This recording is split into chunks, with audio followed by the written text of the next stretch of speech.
A diversity manifesto from a now ex-Google engineer has infuriated many in the tech community. And at the same time, it's rallied some folks in the alt-right. But the memo didn't come out of the blue. In the past few months, frequent reports of Silicon Valley's rocky relationship with women have bubbled to the surface.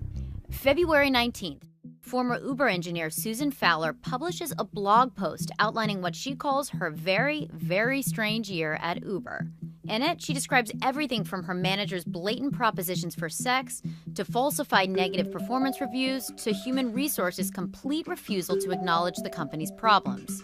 The post quickly goes viral, enraging women in the tech community. Within hours, Uber announces they've hired former U.S. Attorney General Eric Holder to conduct an independent investigation into the company's workplace environment.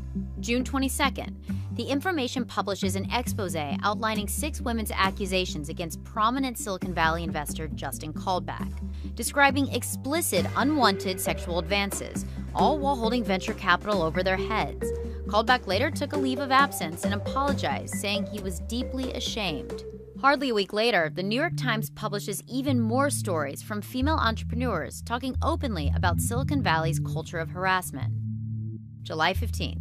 The stories keep pouring in. At CNN Tech, we publish our own series where women reveal eye-opening encounters of Silicon Valley's toxic culture. If you talk about sexual harassment in tech or in any other industry, to be honest, it's like dropping a nuclear bomb on your career.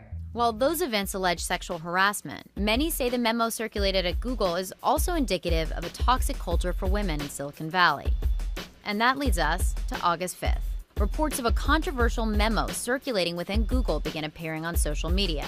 August 6th, the full memo, titled Google's Ideological Echo Chamber, is published by Gizmodo. In it, now former Google engineer James Damore describes his belief that biological differences in women may be at least partially to blame for the gender's underrepresentation in the tech community.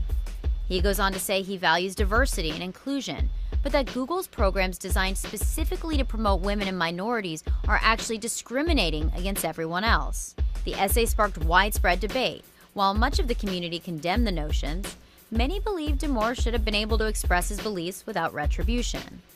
August 7th. Google CEO Sundar Pichai writes employees a memo of his own, denouncing parts of the 3,300-word manifesto. He says parts of it violate Google's code of conduct, which asks each Googler to do their utmost to create a workplace culture that is free of harassment, intimidation, bias, and unlawful discrimination.